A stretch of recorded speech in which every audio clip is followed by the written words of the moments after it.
never do something like this. Disregarding the fact that he is a god and doesn't need to travel on foot, the gods are very serious about keeping their existence a secret. Poseidon.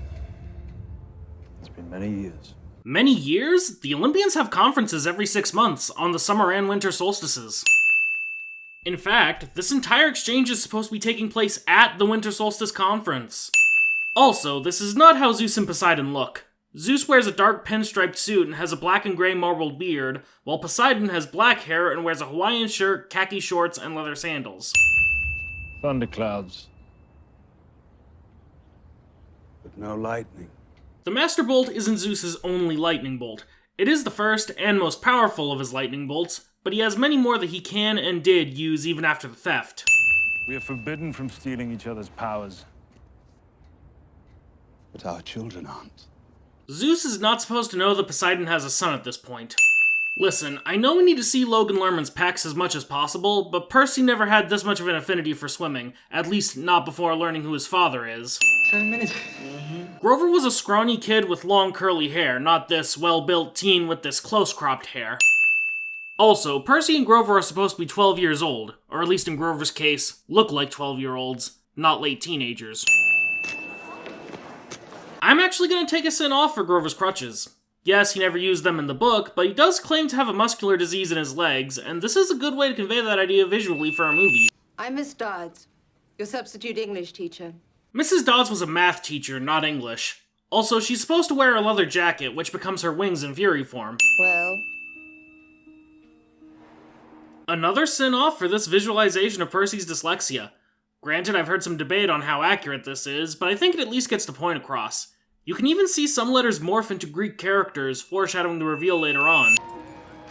Hey, Mom, I'm home. I'm up here, honey. Yancy Academy is a boarding school for troubled youngsters. Percy only got to see his mother during the holidays. Why do you stay with that pig? He smells like a sewer. He sleeps till noon every day, and he can't even hold a job. Gabe did have a job. He was the manager of an electronics store in Queens. Granted, he never actually went to work, but he still had a job. Somehow. You're right. I don't understand. I don't get it. Also, Percy never spoke to his mother this way. He hated Gabe and wondered why Sally stayed with him, but he never said anything like that to her face. Everything is about to change. Poseidon never spoke in Percy's head, and definitely never watched him up close like this. Big three are the brothers Zeus, Poseidon, and Hades. Big Three is camp slang. Mr. Brunner never used that terminology in the classroom. They attain power by overthrowing their father, Cronus. The Titan War got more than a brief mention in Mr. Brunner's lecture. It was actually the main focus. Oh, I'm sorry, what? Percy was actually interested in Mr. Brunner's lecture. He wouldn't have been wearing earbuds. In fact, the real reason he was singled out was because he snapped at Nancy Bobofit for talking over the lecture. Also, no sign of Nancy Bobofit or Mrs. Dodds' blatant favoritism towards her. Also, Mr. Brunner had thinning hair, not this magnificent bushy mane. While it is true that demigods are naturally hardwired for reading ancient Greek, hence the dyslexia, they don't have the innate ability to read it. Percy still needed to be taught the language. Perseus? The movie points out that Percy has a similar name to the mythical Perseus, but the book actually goes a step further. Percy's real name is Perseus Jackson. His mother named him after the mythical hero because he was the only one to get a happy ending. we need to talk. Mrs. Dodds didn't pull Percy aside in the middle of a lecture. He accidentally used his water powers to push Nancy into a fountain, and Mrs. Dodds used that as an excuse to take him aside. That is not what a Fury looks like. Most notably, the Furies have hands with which to use their signature flaming whips. You stole the lightning bolt! Mrs. Dodds didn't demand the bolt from Percy, only that he confess to his crime. This is important because A, we're supposed to think that Hades already has the bolt, and B, it's not actually the bolt that Hades is after. Release him or I swear I'll tear you to pieces! Mr. Brunner didn't scare Mrs. Dodds away. He gave Riptide the pen sword to Percy, who used it to send her back to Hades. A fury. Mr. Brunner and Grover never refer to the Furies by name out of fear. They call them by the euphemistic name, Kindly Ones. Huh? What camp? Look, I'm standing right here. Yeah, that's another thing. Mr. Brunner and Grover never discussed the Fury attack in front of Percy. In fact, they kind of gaslit him into thinking it never happened to keep in line with the mist. Percy did hear them discuss the attack after the fact, but he was eavesdropping. Take this to defend yourself. It's a powerful weapon. While Mr. Brunner did give Riptide to Percy at the museum, it was only so he could kill Mrs. Dodds. He asked for it back right after, and didn't give it to him permanently until the start of his quest. Look, man, what's going on? Look, don't trust anyone, okay? Percy did not go straight home after the museum incident, nor did Grover accompany him all the way. Percy spent the rest of the year at Yancy Academy, got asked not to return, then went home for the summer. Grover accompanied him on the Greyhound, but Percy ditched him at the bus stop. Wait, hold up. My protector? Are you kidding? Maybe you're not seeing what I'm seeing. You have crutches. Percy did have a hard time believing Grover was supposed to be his protector, but it wasn't because he was disabled. It was because he was meek and timid and got bullied way more than Percy ever did. Sally! More beer! The movie completely skips over Percy's encounter with the Fates, who he sees cutting a thread that everyone thinks is for him. Don't talk about my mom like that, you bald-headed freak. This fight with Gabe didn't happen. He actually gave Percy and Sally permission to spend a weekend away, with a bribe of 7-layer dip. Percy has to leave now. Like right now. Sally didn't take Percy straight to camp from Gabe's apartment. Percy didn't even tell her about Mrs. Dawes because of all the magical gaslighting, so they were just going on a weekend retreat to Montauk, where Sally first met Poseidon. This is interrupted by Grover and the Minotaur, which then leads to their frantic drive to camp. Also, scene does not contain blue food. Because he's... Sally, watch out! It wasn't the Minotaur throwing a cow that knocked the car off the road, it was a lightning strike. Whoa! You're half donkey? I'm half goat. Percy actually did mistake Grover's legs for donkey legs when he first saw them. Grover was actually knocked unconscious by the car running off the road. Percy had to help him out of the car, not vice versa. Use punishment and click it! As I said, Percy gave Riptide back to Mr. Brunner after killing Mrs. Dodds. He didn't have it for the fight with the Minotaur. Also, Riptide is not a click pen. It has a cap that Percy has to remove and reattach, sort of like a magic sheath. The Minotaur is not wearing his Fruit of the Loom underwear.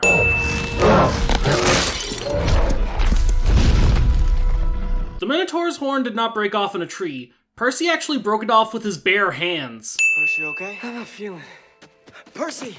Percy did not pass out immediately after defeating the Minotaur. He dragged Grover's unconscious body all the way to the big house before collapsing from exhaustion. Wait, you were there too, but you were some weird hybrid man-goat thing. Whoa! Grover was actually dressed pretty normally when Percy woke up, complete with pants. It wasn't until he gave Percy the Minotaur horn that he realized the fight wasn't a dream. Also, Percy wasn't in the infirmary when he woke up and saw Grover, he was on the porch. He did drift in and out of consciousness during his time in the infirmary, though. He actually got to see Annabeth and Argus, the 100-eyed giant who serves as head of security, before Grover. Also, there's no mention of the ambrosia and nectar that healed Percy in the infirmary. Half meaning half mortal, half god. The infirmary is part of the big house, which is nowhere near the training grounds. I have dyslexia, ADHD. And those are your greatest gifts. Pretty much everything Grover tells Percy in this scene was actually told to him by Annabeth. Annabeth, daughter of Athena, the goddess of wisdom. This is not how Percy met Annabeth. They met at the big house at the same time that Percy was introduced to Chiron. Also, Annabeth is blonde! Oh, wow. Chiron is the only centaur at Camp Half-Blood. The rest tend to prefer wild parties and sporting events to life at camp. Mr. Bruner? In my world, I'm known as Chiron. Chiron's horse body is white, not brown. Also, he should still be wearing his tweed jacket. You have... A real horse's ass. Funny, but I don't think Chiron would speak that way to a camper. Also, once again, Percy was introduced to Chiron back at the big house, where he was playing a game of pinochle with Dionysus. Also, Dionysus doesn't appear in this movie at all, despite being camp director. Ooh, the daughters of Aphrodite. I think now is a good time to mention that this is not how Grover acts. Throughout The Lightning Thief, he was very timid and not at all confident and jokey. In fact, it was Percy who did most of the wisecracking, but he almost never does that in the movie. Your father built this. For you. The Poseidon cabin is nestled in the woods with the other cabins, not on the waterfront. Also, Poseidon didn't build the cabin, and he certainly didn't build it for Percy. All 12 cabins were built at the same time, by the same people, back when the camp was founded 3,000 years ago. Also, this is nothing like what the Poseidon cabin actually looks like.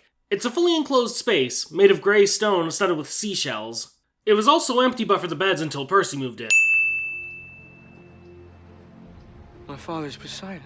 The identity of Percy's father is technically a mystery for the first third of the book. It's not until after Capture the Flag that he's claimed by Poseidon.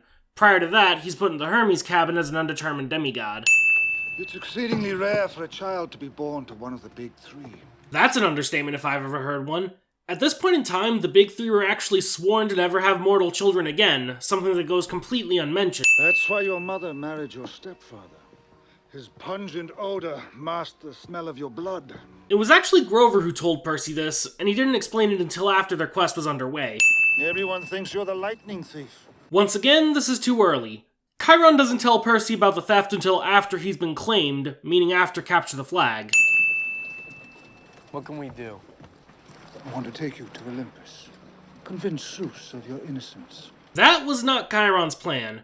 Chiron knew that Zeus was too arrogant to listen to diplomacy and would only be satisfied when his bolt was returned. Chiron's plan was to send Percy on a quest to retrieve the bolt. First, we must train. Chiron was actually in a bit of a rush to get the bolt quest underway once Percy's parentage came out, since Zeus was very much ready to destroy the camp for harboring the lightning thief. Fallen! Percy didn't play Capture the Flag on his first day at camp. He got to spend a couple days meeting the other campers and learning how things worked before the first game. We'll take him. I'm Luke, son of Hermes and camp leader. This is not how Percy met Luke, nor how he joined his team for Capture the Flag. Like I said before, Percy was put in the Hermes cabin before being claimed by Poseidon, and they competed together in Capture the Flag because they were cabin mates. Also, what does he mean by camp leader? Luke is the head counselor for the Hermes cabin, but he isn't the leader of the whole camp. That would be Dionysus. Also, Luke had a scar across the right side of his face. He got while fighting Ladon, the dragon that guarded the Garden of the Hesperides, while on a quest for a golden apple. Annabeth was on the same team as Percy and Luke. Percy wasn't in the heat of battle during his first game of Capture the Flag. He was on border defense. I'm coming, buddy, I'm coming. Sons of Ares, watch out. Whoa. Percy encountered 5 Ares kids during Capture the Flag. Only one was explicitly male, and their leader, Clarice LaRue, was explicitly female. So that should be children of Ares, not sons.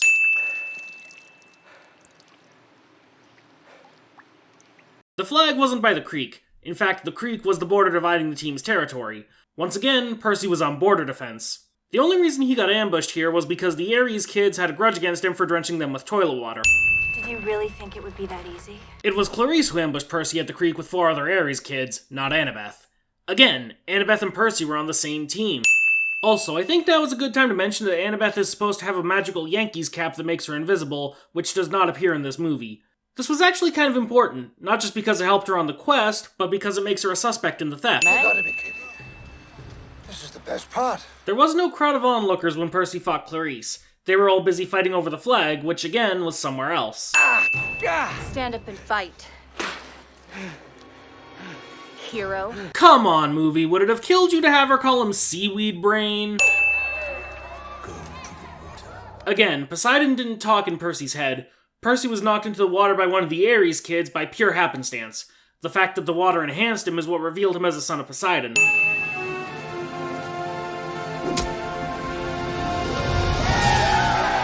It was Luke who captured the flag. The fight with Percy was just a trick to get Clarice to let her guard down. Also, everyone treats Percy just taking the flag out of the ground as a victory, which is not how Capture the Flag works. To win Capture the Flag, you need to grab the flag and bring it back to your territory. Also, scene does not contain a hellhound. Excuse me! The campers are supposed to eat at the table assigned to their cabin. They don't stand and mingle like this. I would love to come. That'd be great. That would be amazing. It'd be great. Beat it, nymphs. Is Annabeth literally saying these girls are nymphs? There are nymphs at Camp Half-Blood, so it would make sense. But the only nymphs that ever expressed any romantic interest in Percy were a pair of naiads who tried to flirt with him in the canoe lake. This is super trivial, I know, but a sin's a sin. I definitely have strong feelings for you. I just haven't decided if they're positive or negative yet. Really? That's the best line you could come up with? Anyways, at this point in the story, Annabeth was very certain about how she felt. She hated Percy, or at the very least, was in serious denial about liking him.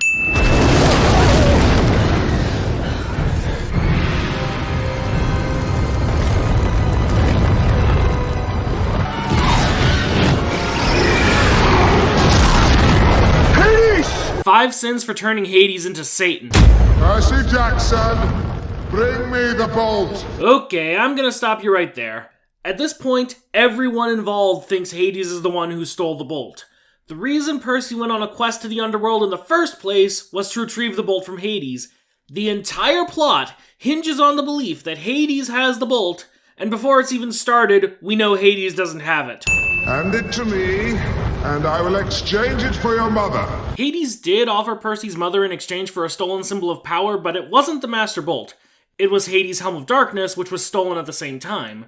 Percy was also offered his mother in exchange for the bolt, but it was Kronos who made the offer, not Hades. Mom?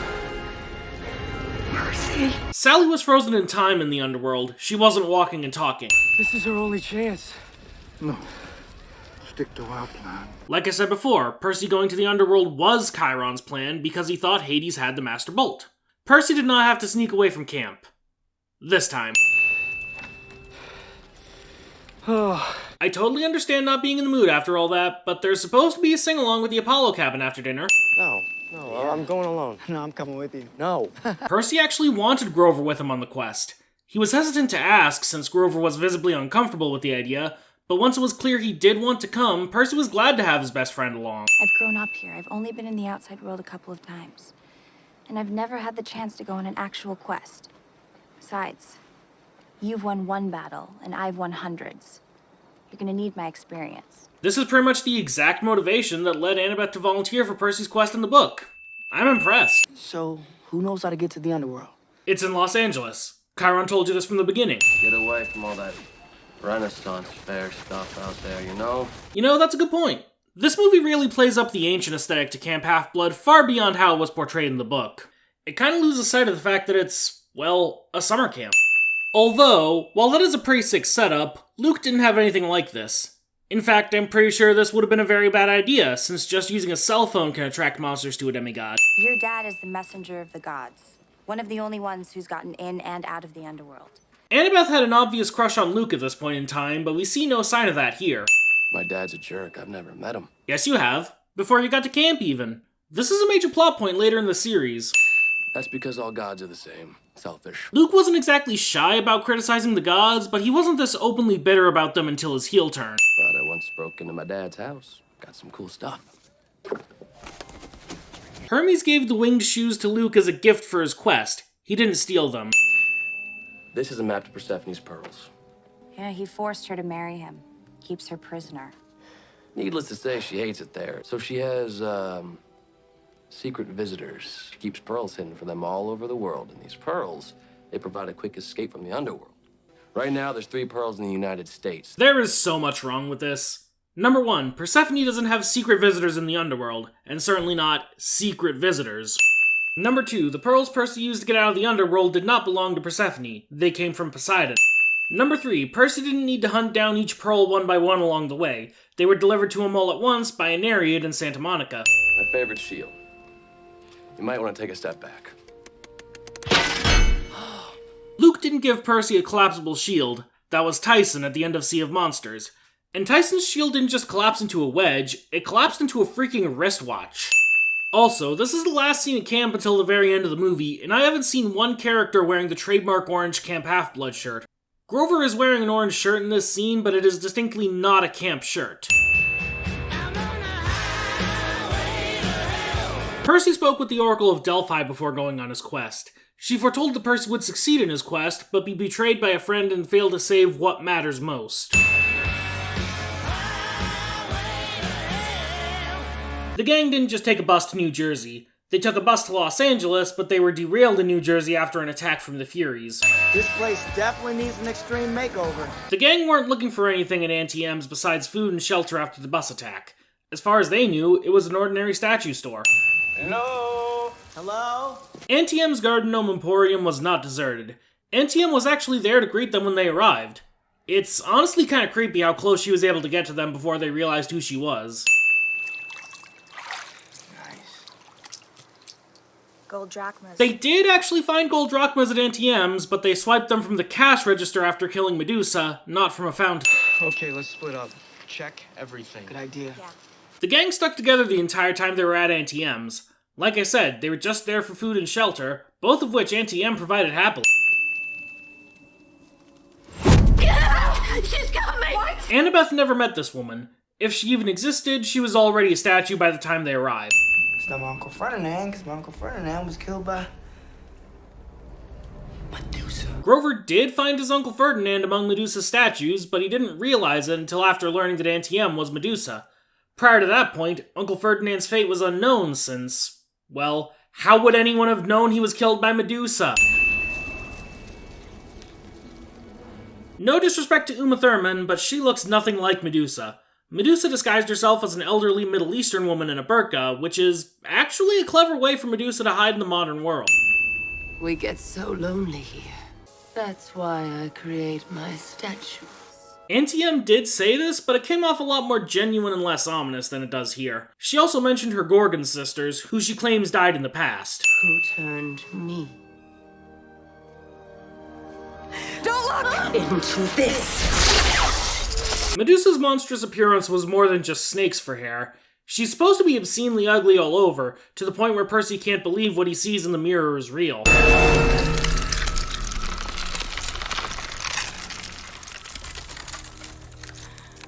Annabeth wasn't incapacitated in any way during the fight with Medusa. She just chose to hang back and help Percy from the sidelines because he had a better weapon, and Medusa would be more hesitant to hurt him because of his resemblance to Poseidon. You make a wonderful addition. Percy didn't use an iPod Touch to look at Medusa's reflection. He used a glass gazing ball from the garden. And considering that this change was made purely for the sake of product placement, I'm gonna double sin this. Sooner or later, you will open those eyes. I think the movie is trying to suggest that Medusa can charm people into looking at her with her words, which was not a thing in the book. I hear you have the lightning bolt.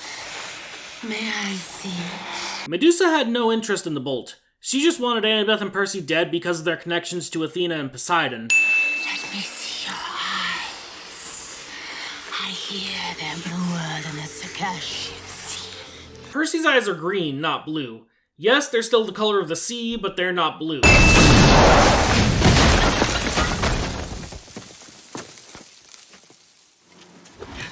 Annabeth didn't hit Medusa with a truck. The closest they came to this is when Grover used the winged shoes to attack Medusa from above with a tree branch. We should take it with us. They did not bring Medusa's head with them for the rest of the quest. Percy decided to be impertinent and mailed it to Olympus.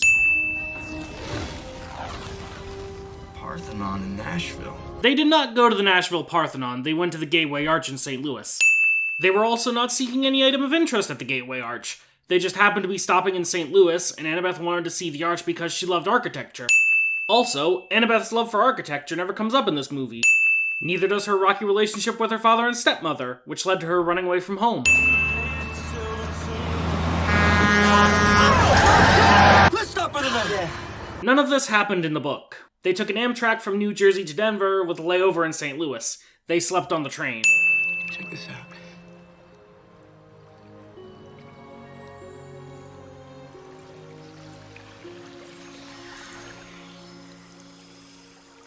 Percy cannot heal other people using water, only himself.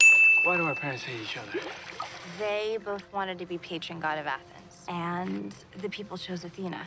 Our parents have hated each other ever since. This is basically the gist of it, but they omit a lot of the details. Athena gave the people of Athens an olive tree, while Poseidon gave them a saltwater spring. The people liked Athena's gift better, so they chose her. Also, they alluded to the story with Medusa earlier, but never fully explained it. What happened there was that Poseidon seduced Medusa, consensually, at least in this version, in one of Athena's temples, and an outraged Athena turned Medusa into a Gorgon as punishment. Don't any gods see their kids? It's forbidden. Right after we were born, Zeus decreed that the gods couldn't have physical contact with their mortal offspring. This law was never a thing. The only rule we get is that the gods can't help their children directly on a quest. The reason the gods didn't interact with their kids was because they were just too busy and couldn't make time for all of their demigod children. In times of trouble, I hear her voice. This is just as much not a thing for the other gods as it was for Poseidon. Occasionally, you might get a visit in your dreams, but that's about it. And his mother, Sally Ugliano. You know, I'm gonna let Percy himself handle this one. See, Gabe had once told my mom there was no such thing as blue food. They had this fight, which seemed like a really small thing at the time, but ever since, my mom went out of her way to eat blue. This, along with keeping her maiden name Jackson, rather than calling herself Mrs. Ugliano, was proof that she wasn't totally suckered by Gabe. She did have a rebellious streak, like me. And considering that the blue food was also omitted, I'm gonna add another sin for this blatant disrespect for Sally's character. Ever since he started with the drugs and the alcohol... Gabe never lied about Percy using drugs or alcohol. He just leveraged Percy's history as a troubled kid. Plus, it wasn't just Sally's disappearance that made Percy a fugitive. He also got blamed for the bus explosion in New Jersey.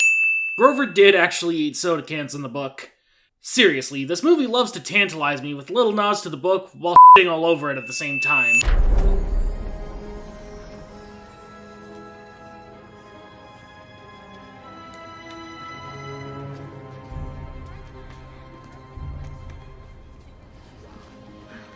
How do you f*** up the Athena Parthenos? She's supposed to look like this, covered head to toe in gold with a snake behind her shield and holding a statue of Nike, the goddess of victory. You can't even excuse this by saying this is the replica in Nashville and not the original statue, because the statue I've been showing you is the replica in Nashville. Easy, okay? I'm gonna fly up. I'm gonna use Luke's flying shoes. Cool. Percy never used the flying shoes. In fact, he was explicitly forbidden from flying at all, otherwise Zeus would strike him down immediately. Chill. Those are working class Americans. Yeah, I'm with you, Grover. Even taking into consideration that she's just tranquilizing them, it's super out of character for Annabeth to use any sort of weapon against a mortal, especially when it causes this one to fall off a ladder. Hey. Luke. Once again, demigods can't use communications technology like phones or computers. They did video call Luke at one point during their quest, but it was done magically through the rainbow goddess Iris, not over the internet. And look at that, it's another Apple product. Tell Percy he's got to break into a run, okay? He's got to build up speed, kind of like a jet on a runway. This is not how the flying shoes worked. You had to activate them with a trigger word, Maya. Just give us the lightning bolt and we'll let you go. None of the monsters on Percy's quest were interested in the bolt. They were just out for Percy's blood, it's not that deep.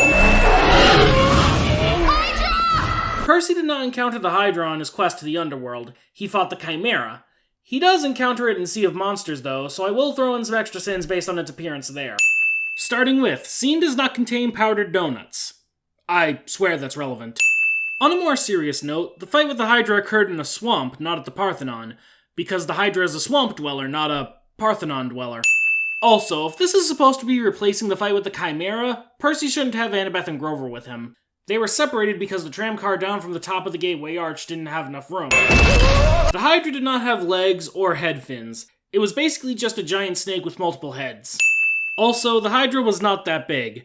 It's described as being the size of a rhino, which is around 15 feet. Large to be sure, but not this gargantuan. Also, this Hydra starts out with 5 heads, but the one Percy fought began with 7 heads. Guys, watch out! The middle one spews fire! The Hydra did not breathe fire from one head. It spit acid from every head.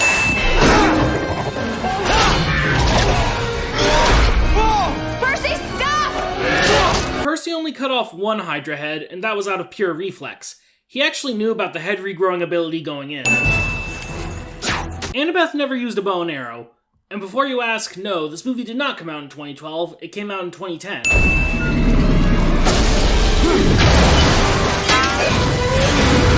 Percy never exploded a water fountain to attack the Hydra or the Chimera. As I said before, Percy sent Medusa's head to Olympus after killing her. They didn't use it on the Hydra or the Chimera. Also, Medusa's stare doesn't create a fireproof aura around you. Should have just made the fire jet disappear before it touched him, guys. The gang are shown getting away with the shenanigans at the Parthenon scot-free, which did not happen with the incident at the Gateway Arch. Percy ended up getting blamed for the Chimera torching the observation deck, only worsening his reputation as a violent criminal. In fact, Percy didn't defeat the Chimera at all. He was cornered, badly wounded, and had dropped his sword into the Mississippi River, so he was forced to dive into the river to escape. This is where he met the Nereid, who would later give him the pearls. Scene does not contain a war god. Scientists are baffled by what now appears to be a single storm cloud that is expanding over much of Europe and Asia. Zeus and Poseidon's feud did cause freak weather events, but nothing this extreme. We're going to Vegas!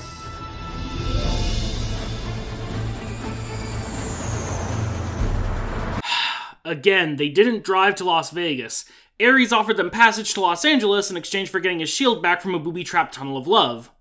No, I will not elaborate. And when they got back, he smuggled them onto an animal transport trailer that was bound for LA. But when they saw the horrible conditions the animals were living in, they abandoned the trailer and freed the animals when they made a pit stop in Vegas. Also, I think now is a good time to point out the complete omission of any reference to Thalia Grace. Thalia was another child of the Big Three, a daughter of Zeus, who Grover was tasked with protecting alongside Annabeth and Luke. Unfortunately, she was killed by monsters on top of Half-Blood Hill, giving Grover a massive guilt complex. And for the last time, there was no item of interest at the Lotus Casino. They just needed a place to spend the night. This is nice. I actually think they did a really good job adapting the Lotus Casino sequence. Sure, they've changed some things, but most of that is just down to the older cast, like spending more time in the casino and bar than in the arcade and amusement park areas. So congratulations, movie. You get 5 cents off. Try a lotus flower. They're so good. It's our signature dish. Oh. This is a clever way of emphasizing the connection to the Lotus Eaters, but these lotus flower cakes aren't a thing in the book. Grover taking 2 lotus flowers is totally in line with his character from the books, though. He ate a lot. No, Percy. Don't eat the flower. Poseidon didn't tell Percy that something was wrong with the Lotus Casino. He had to figure that out for himself. Percy Jackson's awake.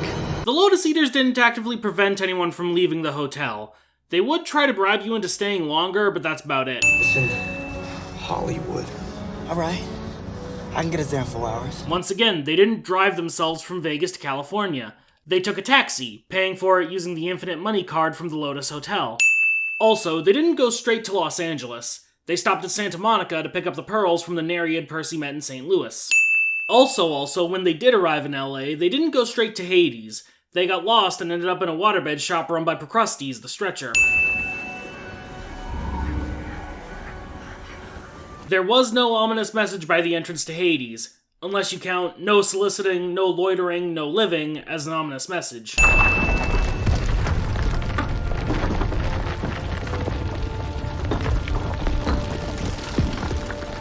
The entrance to Hades is in the DOA Records building, not behind the Hollywood sign.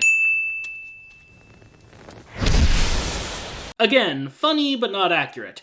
Charon actually accepts mortal money as payment for his ferry. He even takes credit cards and can add it to your cable bill. Gold drachmas just happened to be the only money they had on hand. Also, Charon had a mortal disguise too. He was the doorman of the DOA Records building, and his ferry took the form of an elevator. It wasn't until he crossed over into the land of the dead that things took on their classical form. Percy and the gang weren't alone on the ferry. They tagged along with a bunch of actually dead souls. What is all this? A scrap heap of human misery. I think this is supposed to be some kind of zero-gravity river Styx, which is an interesting visual, but the river Styx is supposed to be an actual river. This is actually relevant to the plot of the later books. All lives end in suffering and tragedy. Hades is not Gehenna! The Underworld is supposed to be drab and dreary, and is associated with the color green more than anything else. The closest you get to this fire and brimstone hellscape is the Fields of Punishment, which is only one part of the Underworld. Where are the Fields of Asphodel? Where's Elysium? Where are the Isles of the Blessed? Ugh. Just in general, can we stop conflating Hades and Gehenna? Even in Hebrew mythology, they are separate places. 5 sins. This is as far as I go. No, this is actually way further than that. Charon only ferried the gang across the river Styx. They were on their own getting past the gates of Erebus and through the Fields of Asphodel to reach Hades' palace. Also, the movie completely skips over the part where the winged shoes tried to drag Grover into Tartarus, which was kind of a big deal because that was the crux of Luke's plan. They were supposed to drag Percy down with the Master Bolt in tow so the Kronos could use it to break free. The problem was that Percy wasn't allowed to wear them because of the no flying rule, so Grover was the one wearing them at the time, and he could get them off easily by sacrificing his fake feet. The entrance to Hades' palace is a 2-story tall bronze gate, carved with scenes of death. It was not a human-sized double door. Also, Hades' palace has a courtyard where Persephone keeps a garden. There are multicolored mushrooms, luminous plants, statues by Medusa, and an orchard of pomegranate trees. Hades, stand that thing! What were those things? Hellhounds. Okay, for all that ranting I did earlier, you might be surprised to hear the Hellhounds are actually a thing in the books, and even called by that name. Like I said, one attacked Percy after capture the flag, but there were none in Hades' palace. In fact, come to think of it, Cerberus doesn't appear anywhere in this Underworld sequence, which is another inaccuracy to the book. Annabeth had to play ball with him to persuade him to let them pass the gates of Erebus. Persephone wasn't in the Underworld when Percy first visited because it wasn't winter. That's kind of the point of her story. I haven't had a satyr. Persephone is actually a very loyal wife to Hades. In fact, the only time she ever cheated on him was with Adonis. She does not go flirting with random guys. Or what?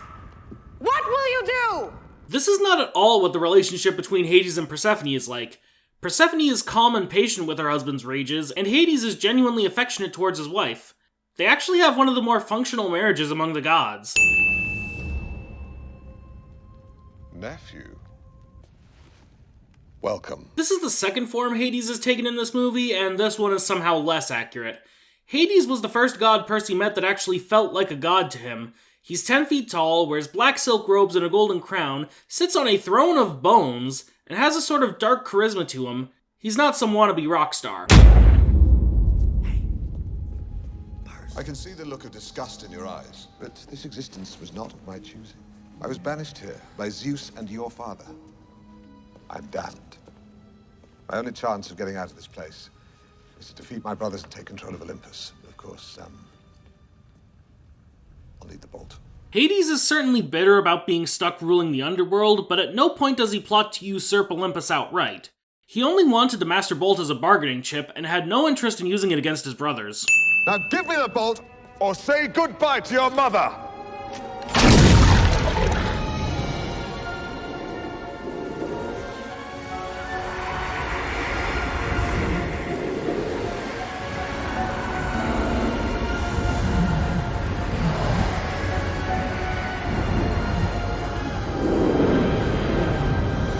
This is not how Sally was imprisoned. Like I said before, she was frozen in time the moment the Minotaur grabbed her. Again, Luke didn't give Percy a shield. The bolt was hidden in a backpack Percy got from Ares after retrieving his shield. The fact that Luke is a traitor isn't revealed until the very end of the book. Also, the bolt wasn't actually in the backpack the whole time. It was enchanted to appear in the backpack after Percy arrived in Hades, much like Riptide is enchanted to always return to Percy's pocket. That could still be the case here, but if it is, it isn't made clear. Also, another sin for not mentioning the Riptide always returns to Percy's pocket. The Master Bolt doesn't actually look like a rod of lightning, at least not for most of the book. It's described as a 2-foot-long celestial bronze javelin, capped at both ends with explosives. It's only when Zeus is holding it that it develops an electrical aura. Feed them to the souls. No. Stop right there. Like I said before, Book Hades offered to let Sally go in exchange for Percy returning his Helm of Darkness. And when Percy does get the Helm of Darkness back and return it to Hades, he releases her as promised. Hades is an honorable god, and he never goes back on a promise like this. Though he isn't above some loophole abuse. Also, Persephone is shown controlling this magic fireplace thing. Even ignoring the fact that this magic fireplace thing was not in the book, Persephone is a nature goddess, only linked to the Underworld by marriage. She doesn't have any real power over things like this.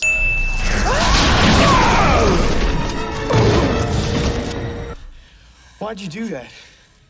Because he's cruel and abusive. Enough with the Hades slander already.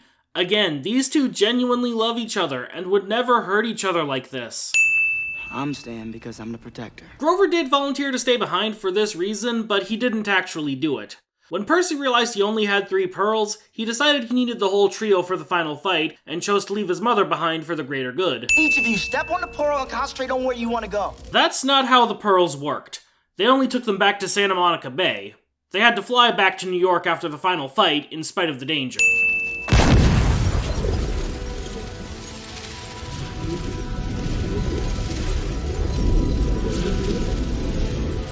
The pearls transported them out of the Underworld in milky white bubbles, not as clouds of dust. Percy Jackson.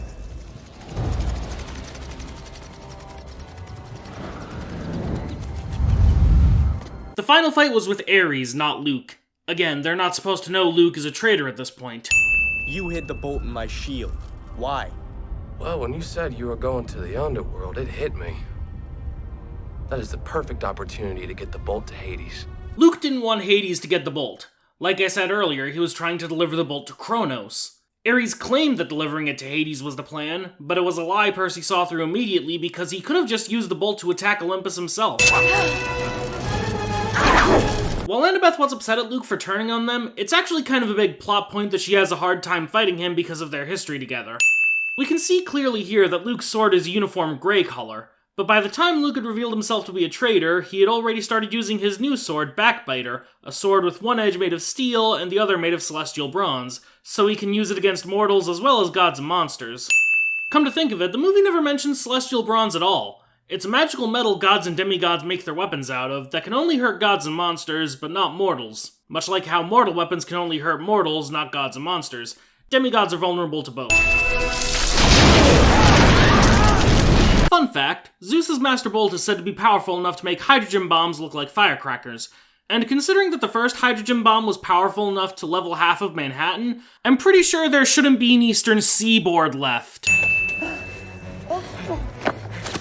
As I alluded to previously, the winged shoes Luke gave to Percy were lost in the Underworld when they flew into Tartarus. He didn't have them for the final fight.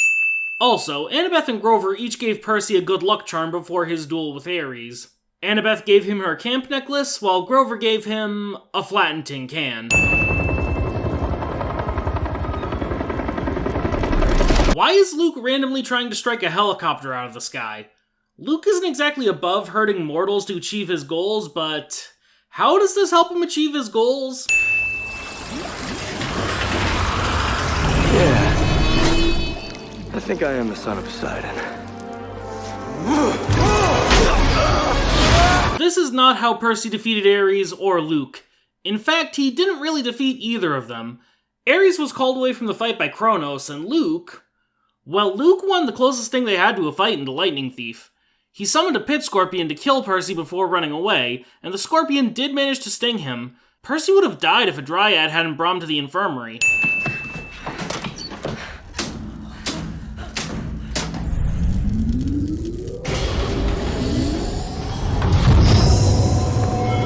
The entrance to Olympus is in the lobby of the Empire State Building with the other elevators, not in some utility closet on the roof. Percy needed permission from the doorman to enter. Percy actually went to Olympus alone. Annabeth and Grover had gone back to camp to report to Chiron, and Sally was transported straight from the Underworld back to Gabe's apartment. Okay, let's go over everything wrong with this shot. There were only 12 thrones on Olympus at this point in time, one for each of the 12 Olympians. There was no special 13th throne for the king. There were 10 thrones to the left, 10 to the right, and 2 at the head for Zeus and Hera. The gods all have unique thrones. Poseidon's, for instance, looks like a fishing chair. The gods aren't sitting in the correct thrones. I can tell this just by the fact that there are goddesses on both sides when they should all be on one, but I will still diagram who should be sitting where just for the hell of it. There is a fire pit at the center of the throne room, not a clock. Artemis's preferred humanoid form is that of a black-haired preteen, not a grown blonde woman. And worst of all, this guy here is supposed to be Hephaestus, yet he's walking around completely unaided. Because we can't have a Greek god be disabled even though he was disabled in the mythology! And to think, all of that headache was completely unnecessary because only Zeus and Poseidon were at their thrones when Percy returned the bolt. None of the other gods were there! Also, Zeus and Poseidon were in their plain clothes when Percy returned the bolt, not tunics and armor. Let's be rational. War is not the answer. I find it ironic that Athena is the one trying to mediate this. In the book, she was firmly on Zeus' side due to her rivalry with Poseidon. Hi, Mom. Annabeth, I'm so proud of you. Like I said, Annabeth wasn't with Percy when he went to Olympus, and Athena wasn't there either, so this little moment never happened. Zeus, I have a good friend. The only reason why we escaped the Underworld is because he stayed behind. And now you expect me to bring him back. Very well. Like I said before, Hades freed Sally from the Underworld of his own free will. Zeus had nothing to do with it. The only thanks Percy got from Zeus was not getting smited. How old was I when you left? 7 months. Poseidon actually left before Percy was born. Why didn't you ever come back? Poseidon did come visit Percy when he was a baby, in secret. He never admitted to it, and even Sally didn't know about it, but Percy remembered it. When I was with you and your mother, I became less concerned with my responsibilities. I was becoming human. This was not a thing. Poseidon left because he had godly business to attend to and couldn't let anyone find out he had a son. Gods couldn't become human by spending too much time away from their post. I know I'm not the father you always wanted. But if you ever need me, I'll be there for you. In your thoughts. And in your dreams. I'll stand by you, Percy. This isn't quite how this conversation went. Poseidon started off by admitting he was sorry Percy was born because of the difficult life he would have to lead as a hero, but went on to tell Percy he was proud to have him as a son. I think now is a good time to point out that they never showed how Percy stopped being a fugitive. After the battle with Ares, the Mist basically pulled a retcon on people's memories, rewriting them so that Ares was there the whole time, cast in the role of a kidnapper smuggling his captives across the country and leaving a trail of destruction in his wake. These new memories led the witnesses to recant their accusations, and the people of LA took up a collection to fly the trio back to New York. Just promise me that I don't have to see that loser Gabe ever again. I kicked him out. Sally didn't exactly kick Gabe out, but you know, we'll get to that. Gonna miss you. Me too. I'm not sure, but I think this is implying that Percy is leaving Sally to stay at Camp Half-Blood full-time, which is not what happened. Percy spent the summer at camp, unsure of whether he would stay year-round until the last day, when he decided he would go back to live with his mother during the school year. Look, man, I got my horns! Oh! Satyr horns aren't angel wings. Grover's reward for helping Percy on his quest was a searcher's license, so that he could join the other satyrs in finding Pan. Grover's horns did grow larger in the months after the quest for the bolt, but he actually had them all along, they were just too small to see through his long hair at first. It was purely a symbolic change meant to reflect Grover's character growth, not any sort of magic effect. Also, after getting his searcher's license, Grover left camp to seek out Pan, leading into the events of the next story. Which is why you're my favorite student. Believe it or not, this is a weak sauce welcome compared to the one Percy actually got. There was a full-blown ceremony celebrating the return of the two heroes. They were given crowns of laurel and burned the burial shrouds that were made for them in the event of their death.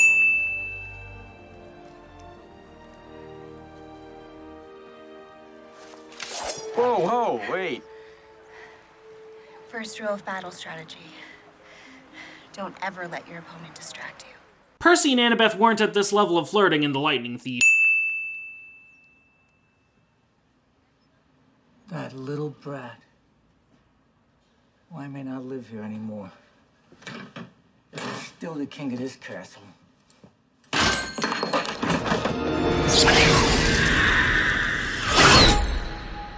This isn't quite how that happened. As much as Percy wanted to be the one to kill Gabe when he found out just how abusive he was, Sally persuaded him to let her fight her own battles. She then proceeded to petrify Gabe herself while Percy was away, without the intermediate step of kicking him out, then sold him as a statue to pay for a new apartment and tuition for herself and Percy.